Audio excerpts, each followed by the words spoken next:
Hello, everyone. This is the Mind of Lilith, and thank you for joining me for today's recording, which will cover pages 19 through 21 of Project 2025, Mandates for Leadership. This is the overview for Section 1, Taking the Reins of Government. America's bicentennial, which culminated on July 4th, 1976, was a spirited and unifying celebration of our country, its founding, and its ideals. As we approach our nation's 250th anniversary, which will take place during the next presidency, America is now divided between two opposing forces: woke revolutionaries and those who believe in the ideals of the American Revolution. The former believe that America is and always has been, quote, systemically racist, and that is not worth celebrating and must be fundamentally transformed, largely through a centralized administrative state. The latter believe in America's history and heroes, its principles and promise, and in everyday Americans and the American way of life. They believe in the Constitution and Republican government. Conservatives, the Americanists in this battle, must fight for the soul of America, which is very much at stake.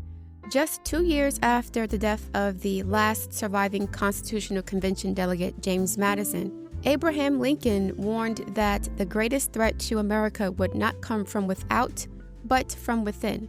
This is evident today, whether it be mask and vaccine mandates, school and business closures, efforts to keep Americans from driving gas cars or using gas stoves, or efforts to defund the police, indoctrinate school children, alter beloved books, abridge free speech, undermine the colorblind ideal, or deny the biological reality that there are only two sexes. The left's steady stream of insanity appears to be never-ending. The next administration must stand up for American ideals, American families, and American culture, all things in which, thankfully, most Americans still believe. Highlighting this need, former director of the Office of Management and Budget Russ Vought writes in Chapter 2, quote, "The modern conservative president's task is to limit, control, and direct the executive branch on behalf of the American people," end quote. At the core of this goal is the work of the White House and the central personnel agencies.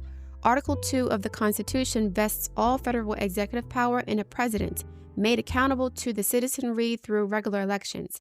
Our founders wrote, quote, "The executive power shall be vested in a President of the United States of America," end quote. Accordingly, Vought writes, quote, "It is the President's agenda that should matter to the departments and agencies," end quote, not their own. Yet, the federal bureaucracy has a mind of its own. Federal employees are often ideologically aligned, not with the majority of the American people, but with one another, posing a profound problem for Republican government, a government of, by, and for the people. As Donald Devine, Dennis Kirk, and Paul Dans write in Chapter 3, quote, "An autonomous bureaucracy has neither independent constitutional status nor separate moral legitimacy. Byzantine personnel rules provide the bureaucrats with their chief means of self-protection. What's more, knowledge of such rules is used to thwart the president's appointees and agenda."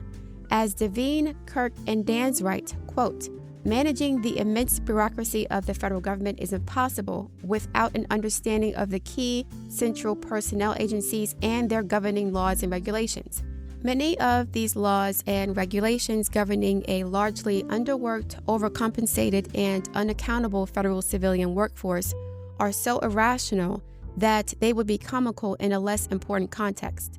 This is true whether it comes to evaluating employees' performance or hiring new employees. Only in the federal government could an applicant in the hiring process be sent to the front of the line because of a, quote, history of drug addiction or, quote, alcoholism, or due to, quote, morbid obesity, irritable bowel syndrome, or a psychiatric disorder. The next administration should insist that the federal government's hiring, evaluation, retention, and compensation practices benefit taxpayers rather than benefiting the lowest rung of the federal workforce.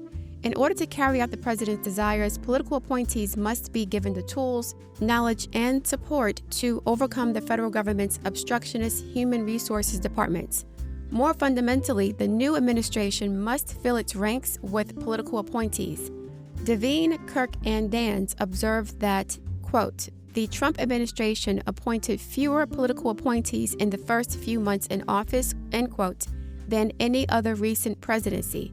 This left career employees in charge in many places. This can occur even after departments have been fully staffed with political appointees. Vaught writes that the White House Office of Management and Budget, OMB, should establish a, quote, reputation as the keeper of commander's intent, end quote. Yet OMB is dominated by career employees who often try to overrule political appointees serving in the various executive departments. Empowering political appointees across the administration is crucial to the president's success. Above all, the president and those who serve under him or her must be committed to the Constitution and the rule of law. This is particularly true of a conservative administration, which knows that the president is there to uphold the Constitution, not the other way around. If a conservative administration does not respect the Constitution, no administration will. In Chapter 1, former Deputy Chief of Staff to the President Rick Dearborn writes that the White House Counsel, quote, must take seriously the duty to protect the powers and privileges of the president from encroachments by Congress, the judiciary, and the administrative components of departments and agencies, end quote.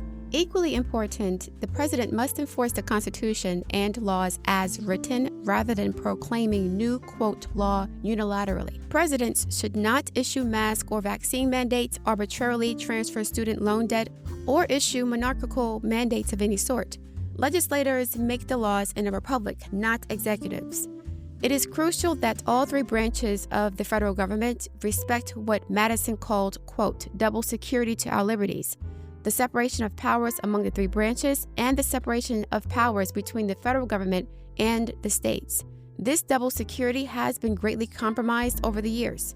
Vaught writes that, quote, the modern executive branch writes federal policy, enforces that policy, and often adjudicates whether that policy was properly drafted and enforced. He describes this as, quote, constitutionally dire and, quote, in urgent need of repair, end quote. Adding, quote, nothing less than the survival of self-governance in America is at stake. When it comes to ensuring that freedom can flourish, nothing is more important than deconstructing the centralized administrative state. Political appointees who are answerable to the president and have decision-making authority in the executive branch are key to this essential task. The next administration must not cede such authority to nonpartisan, quote, experts who pursue their own ends while engaging in groupthink, insulated from American voters. The following chapters detail how the next administration can be responsive to the American people, not to entrenched elites, how it can take care that all the laws are, quote, faithfully executed, end quote, not merely those that the president desired to see executed, and how it can achieve results and not be stymied by an unelected bureaucracy. This is the end of the Section 1 overview.